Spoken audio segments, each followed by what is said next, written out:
You think you're in control of this? You're not.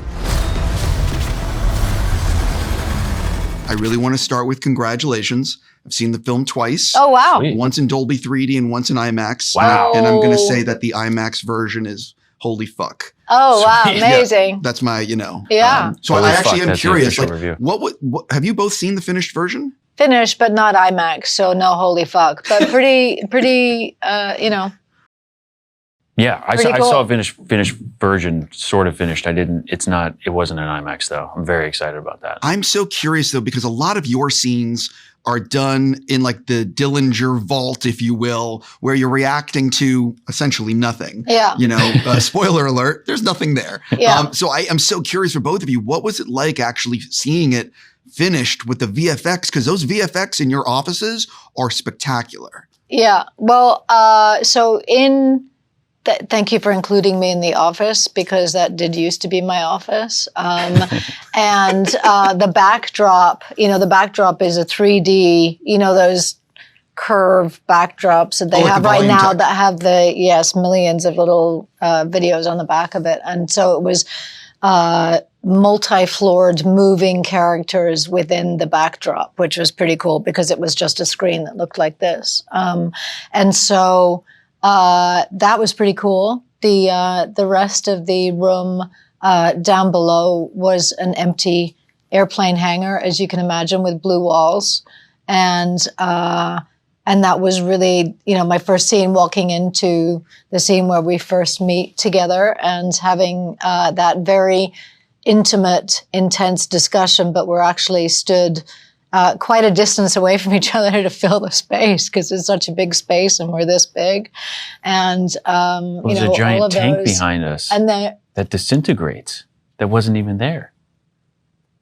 really? Do you remember that? No, what, in the film? There's nothing behind us. Yeah. And we're standing there, and I was like, why are we standing so far apart? Ah. And then you watch the shot, and there's a tank. Oh. This might be a spoiler. I don't know. Oh. But Did it disintegrate when? Yeah, because when, it runs out of time. Every 29 minutes, he gets, and I was like, oh, that's why they did that. Oh, like, you're I so didn't far even away. catch that. Yeah.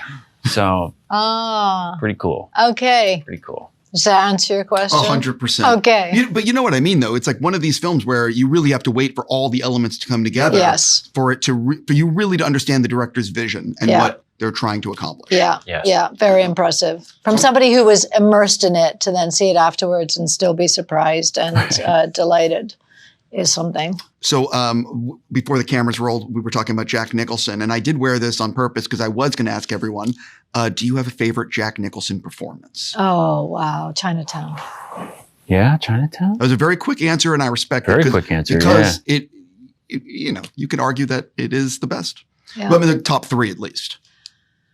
Yeah. That's tough. man. She's too good. I would say 5 Easy Pieces and The Departed always sticks with me. Yeah. 5 Easy Pieces.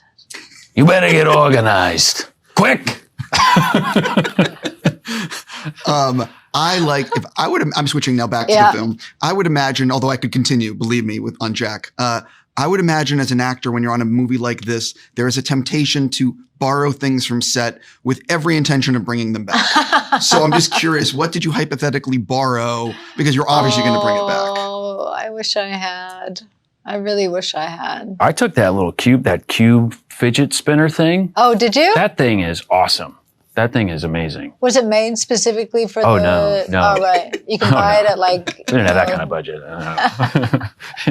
Yeah, I took that. Yeah. I wanted a From samurai the pound sword. store. Yeah. Or the dollar store. Oh, sorry. Pound store. Yeah. It's interesting. You call it that. over there. Yeah, I'm sorry. That's what I think about. I would have borrowed basically everything. Yeah. You know, I know. But since there was nothing in the room to borrow when I was working, I would I have couldn't found walk I'm away with joking that. around. Yeah, I know. You know, the particle laser was real. They built that. The props department was phenomenal. Yes. And they that's spent true.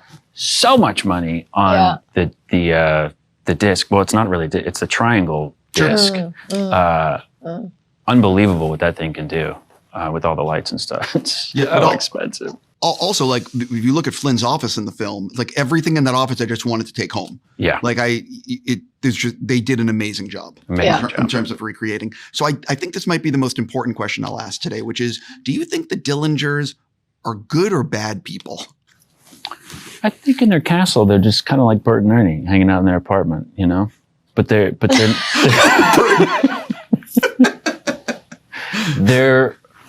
I think hubris. Yes. Hubris, Yeah. I would say. And your character is sort of oddly enough, the moral compass of it all, trying to keep Julian in line. Yeah. From yeah, but but she'll know what the history of the company was, and the fact that, you know, it all began, you know, with stolen goods in a sense, and so it's kind of built into the fabric of the business.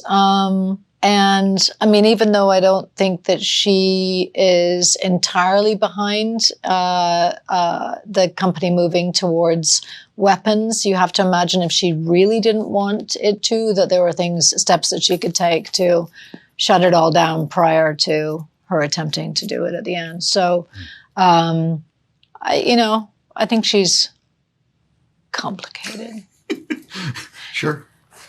She's a complex female character. I agree with that.